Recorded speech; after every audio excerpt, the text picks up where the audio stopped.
When I first became interested in the paranormal, I, in common with many, devoured the Kybalian. It seemed to explain so much to me, and yet so little. I also developed a massive admiration for Hermes Trismegistus, which I'm only now reassessing. What went wrong? Well, far from the Kybalian being written by the three initiates, but William Walter Atkinson, a prodigious author and business person.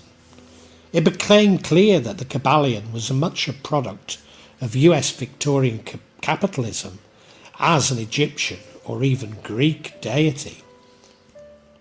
William Walter Atkinson was a practitioner of New Thought, which, like Theosophy and ultimately the New Age, borrows from ancient beliefs, but never really provides adequate references, if any. Also, in common with Theosophy and the New Age, it appears to be comfortable with being economical with the truth, if it serves its end. In truth, I never really bothered to look into New Thought before rejecting it. This is only natural. However much we convince ourselves that we're Renaissance men, we cannot have expertise in all, nor fall down every rabbit hole. It is equally important to recognise our limitations and not deify them. Thus, when I heard Gordon White mention Phineas, Quimby and New Thought, I knew it was time to address my ignorance. I find that New Thought has been taken up by Christian evangelists in the US, which unfortunately only adds to my prejudice. But it has developed in prosperity theology, feeding my prejudice even further. But if my ignorance is a weakness, then at least I should inform myself and remain open-minded.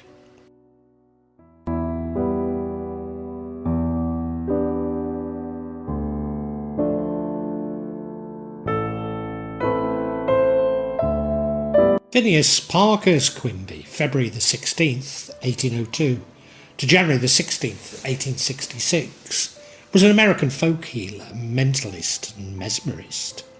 He later wrote that he suffered from consumption, now we call it tuberculosis, in his youth, a disease that then had no cure, and was prescribed calomel by his doctor.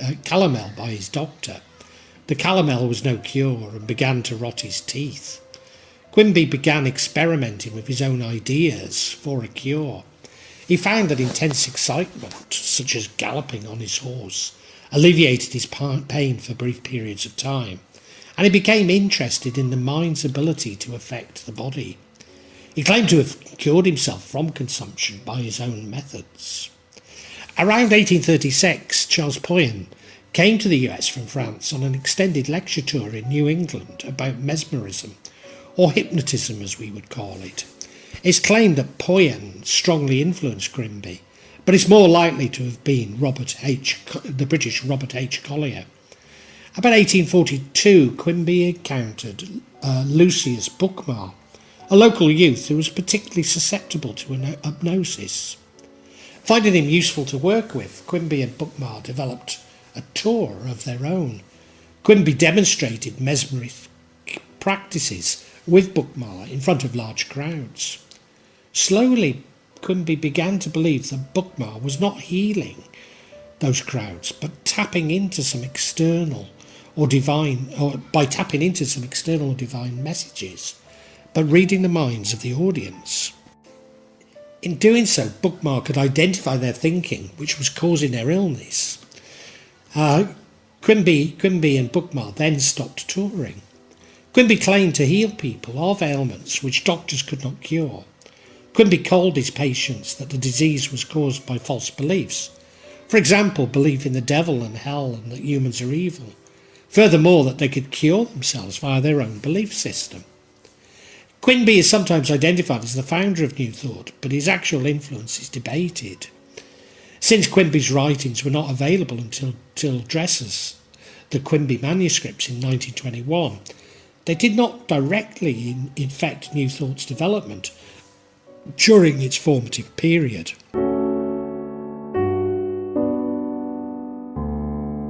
In 1806, William Walter Atkinson wrote and published Thought vibration, or the law of attraction in a thought world. Atkinson was the editor of New Thought magazine and the author of more than 100 books on an assortment of religious, spiritual and occult topics. The following year, Elizabeth Town, the editor of The Nautilist, published Bruce McLennan's book, Prosperity Through Force, in which he summarised the law of attraction as a New Thought principle, stating that when you think, you are not what you think you are. Like so many beliefs, it supposedly traced back to the Vedas or Hermes Trismegistus, but stripped of its true meaning and feeling dangerously close to snake oil.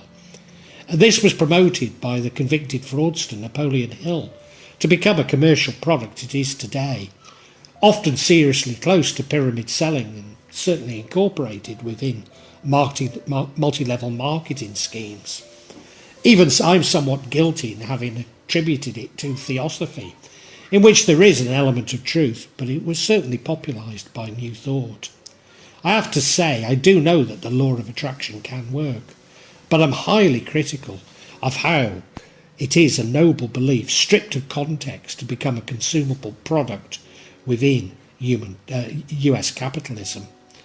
John Bovey Dodds, 1795 to 1862, was an early practitioner of New Thought, wrote several books on the ideas that the disease originates in the electrical impulses of the nervous system and is therefore curable by a change of beliefs.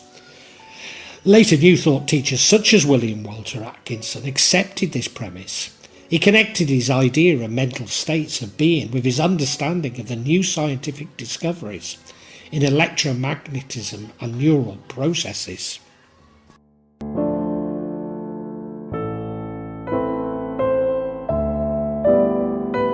New Thought was seen by its adherents, particularly William Walter Atkinson, as succeeding ancient thought, accumulated wisdom and philosophy from a variety of origins such as ancient Egyptian, Greece, Rome, China, Taoist, Hindu and Buddhist cultures, and their related belief systems, primarily regarding the interaction amongst thought, belief, consciousness in the human mind, and the effects of these within and beyond the human mind. Though no direct line of transmission is traceable, many adherents to New Age thought in the 19th and 20th centuries claimed to be direct descendants of those systems. A New Thought teaches that infinite intelligence, or God, is everywhere. Spirit is the totality of real things. True human selfhood is divine. Divine thought is a force for the good. Sickness originates in the mind, and right thinking has a healing effect. Although New Thought is neither monolithic nor doctrinal, in general, modern-day adherents of New Thought share some core beliefs. Firstly, infinite intelligence of God, intelligence or God is omnipotent and omnipresent. Spirit is the ultimate reality. True human selfhood is divine. Divinely attuned thought is a positive force for good. All disease is mental in origin, and right thinking has a healing effect. All beliefs so resonate with my own. So have I been heavily influenced by New Thought? Well, maybe, but I prefer to see it as Islamic Neoplatonism. The philosopher William James used the term New Thought as synonymous with mind cure movement, in which he included many sects with diverse origins, such as idealism and Hinduism. Like his godfather Ralph Waldo Emerson, he's often associated with New Thought.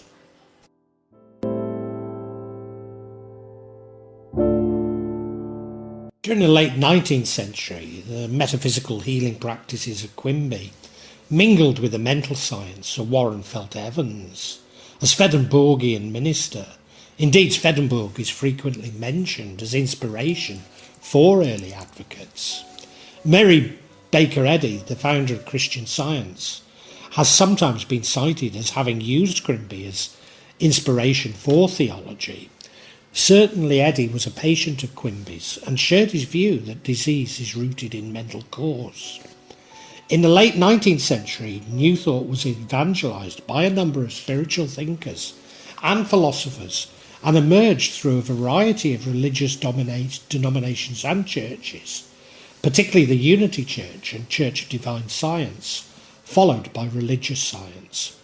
Today, Christian Science leaders place their religion within mainstream Christian thinking, according to J. Gordon Melton, and reject any identification with the New Thought movement. Eddy was strongly influenced by her congregational upbringing. According to the Church's tenets, adherents accept the inspired word of the Bible and their sufficient guide to external life, acknowledge and endure one supreme and infinite God, and acknowledge his Son, one Christ, the Holy Ghost or divine confronter, and man is God's image and likeness. When finding the Church of Christ scientist in April 1879, Eddy wrote that she wanted to reinstate primitive Christianity with its lost element of healing. She later suggested that Christian Science was a second coming and that the Science and Health was an inspired text. In 1895, the Manual of Mother Church, she ordained the Bible and Science and Health as pastor over the Mother Church. Thus, because of its theism, Christian Science differs from the teachings of Quimby.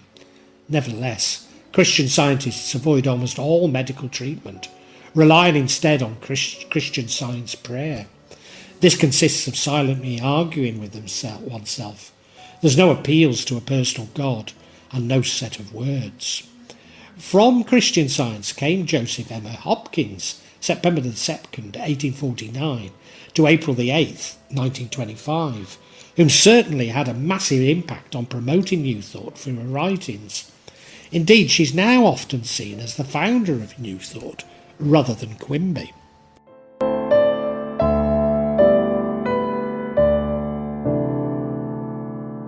In some Pentecostal and charismatic evangelical churches, a special place is thus reserved for faith healing, with the laying on of hands during worship services, or for campaigns evangelization. Faith healing or divine healing is considered to be an inheritance of Jesus, acquired by his death and resurrection. Biblical inerrancy ensures that the miracles and healings described in the Bible are still relevant and may be present in the life of the believer. At the beginning of the 20th century, the new Pentecostal movement drew participants from the holiness movement and other movements in America that already believed in divine healing. By the 1930s, several faith-based healers drew large crowds and established worldwide followings. The Church of Jesus Christ of Latter-day Saints has long had a history of faith healing. Charismatic Christianity is an overarching grouping of connected beliefs and practices and is not in itself strictly defined within practices. Denominations within the grouping share a spirituality characterized by a worldwide view where miracles, signs and wonders and other supernatural occurrences are expected to be present in the lives of the believers. The beginning of the charismatic movement in historic Christian churches came at St. Mark's Episcopal Church in Van Nuys, California.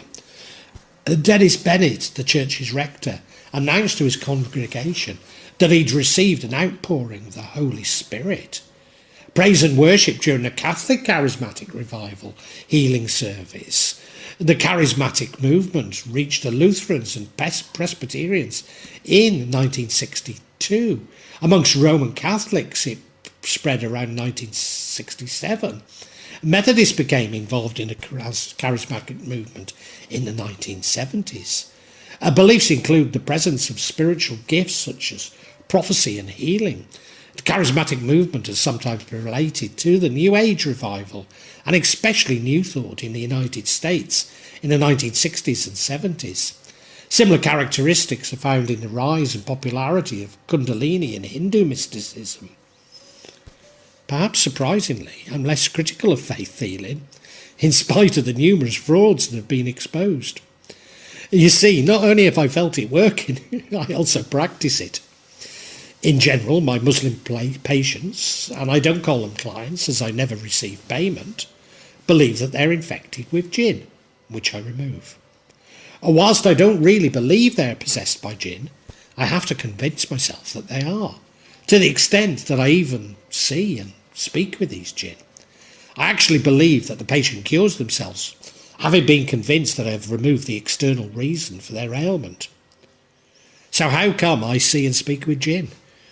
Well, our reality follows our consciousness, so if I can convince myself of jinn, then they become my reality, at least when in the service of others.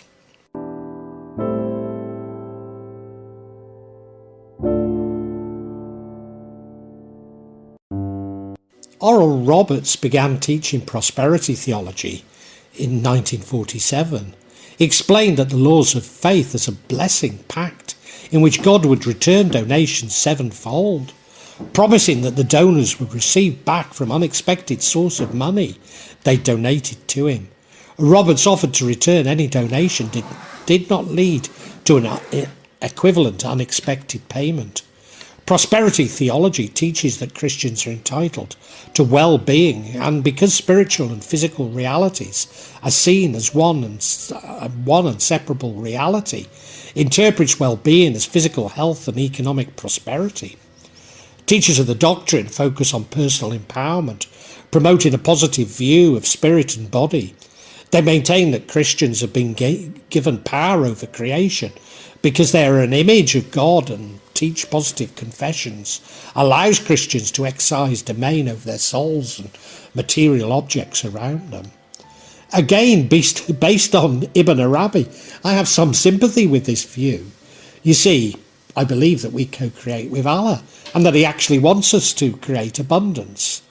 Where I differ is that I see money as a human construct, even a tool for subjugation. Thus I simply talk of abundance.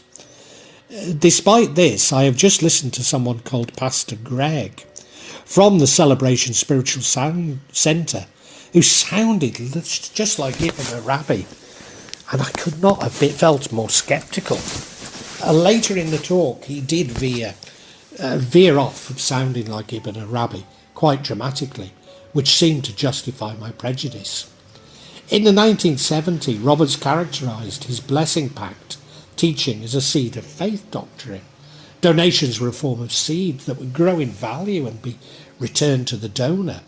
Roberts began recruiting partners, wealthy donors who received exclusive conference invitations and ministry access in exchange for support.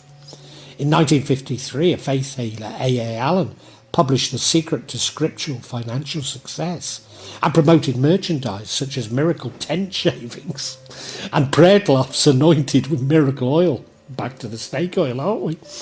In the late 1950s, Allen increasingly focused on prosperity. He taught that faith could miraculously solve financial problems, and claimed to have had miraculous experience in which God supernaturally changed $1 bill into $20 bills to allow him to pay for his debts. Incredible though this may seem, but often when on the train from Manchester to London, my £20 notes would turn into tens. Allen taught that the world of faith or power to speak sometimes into being. In the 1960s, prosperity became a primary focus in healing revivals. T.L. Osborne began emphasising prosperity in the 1960s and became known for his often ostentatious displays of personal wealth. During that decade, Roberts and William Banham criticised other prosperity ministries, arguing that their fundraising tactics pressurised attendees. These tactics were prompted in part by the expense of developing nationwide radio networks and campaign schedules. Leaders of the Pentecostal Assembly of God often criticised the focus on prosperity. In the late 2000s,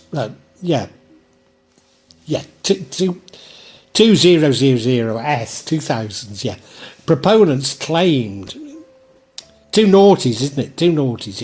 claimed that the tens of millions of Christians had accepted prosperity theology. The neo-Pentecostal movement had been characterised in part by an emphasis on prosperity theology. In the 290s, evangelical Pentecostal churches teaching prosperity theology saw significant growth in third world countries, mirroring its popularity with underprivileged minorities and indeed women in the US. There's been explosive growth in Western Africa, particularly Nigeria, which I've witnessed in person, including a wrecked minibus inscribed with "In God We Trust." In the Philippines, the El Shaddai movement, part of the Catholic Charismatic renewal, has spread prosperity theology outside of Protestant Christianity. One South Korean prosperity church, Yodi Full Gospel Church, gained attention in the 1990s by claiming the world's largest congregation.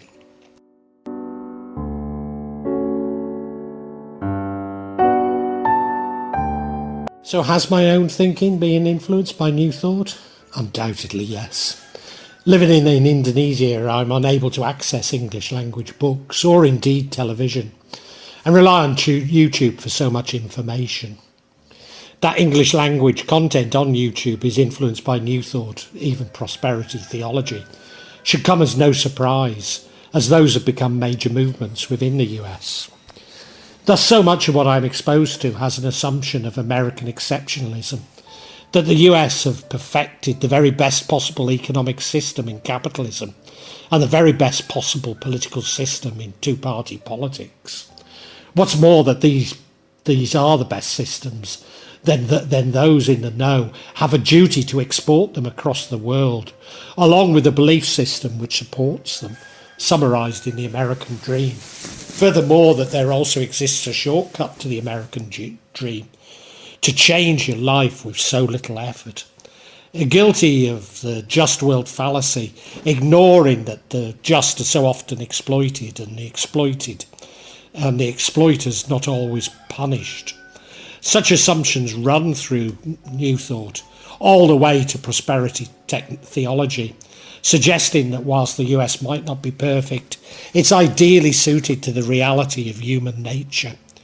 Thus we must change ourselves, including through personal greed, rather than change the system.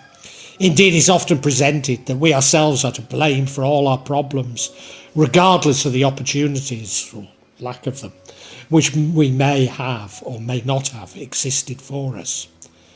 As a European, I find such beliefs completely incomprehensible, and simply to reflect the hegemony in which the rich get richer and the poor poorer. Indeed, such is the gulf between my views and those of Americans now, when speaking on politics, economics and religion, that we use the same words to mean completely different things. Having lived in the US, I'm willing to accept that these are differences, but all too often I'm told by Americans that I'm simply wrong or stupid. Nevertheless, I do have common beliefs and experience stemming from New Thought, which does indeed spill over into faith healing. I believe in a single God, whom I call Allah, but for me he's the same as everyone's creator. The God is omnipotent and omnipresent, that we as spiritual beings live in a human existence, to borrow from Pierre Teilhard Chardin, that we become closer to God through love, first loving ourselves, then loving others, then all of God's creation, including that poisonous snake that was living in my outside toilet, and finally God. The source of all illness is ultimately mental, although has an interesting connection to gut bacteria. Thus we can heal ourselves with the correct mindset, that we co-create our reality with God, and that if we believe that the obverse, then that is how we will experience our reality. So what does this illustrate? Is it not that noble truths often become corrupted by the powerful to suit their personal interests? Or more cruelly, how perfect beliefs become perfect grifts? Of course, New Age could not have captured our imagination without having some resonance with our experience, just as it does mine. But isn't this the basis of any good grift? I had chosen to blame William Walter Atkinson, and certainly he is far from blameless, not least as I believe Swedenborg and Quimby to have been well-meaning and honest. Equally, I could have pointed to Mary Baker Eddy or Oral Roberts, or any number of TV evangelists whom are so easy to despise. Or I must really single out Jerry and Esther Hicks, whom claim to channel Abraham Hicks. If you detect a narcissism with how New Thought has developed, I would agree with you. Maybe this is why I'm so dubious, as it not only promotes narcissism, but the narcissist to positions of authority. But maybe I should simply accept that I'm not American, and that for me the American dream looks more like an American nightmare. I can live with this dichotomy, but rather like to do so without being called wrong or stupid, and certainly not dragged into wars, economic or physical, that I neither support nor comprehend. But I find Mitch Horowitz, a contemporary advocate of New Thought, and an American, compelling, and need to incorporate this in my dichotomy. Am I changing my beliefs? Well, maybe yes. To ones which are much less certain, and that's no bad thing. After all, I'm prepared to accept that some Neoplatonists, and possibly even Abbey, were narcissists. So why am I rejecting the more modern ones?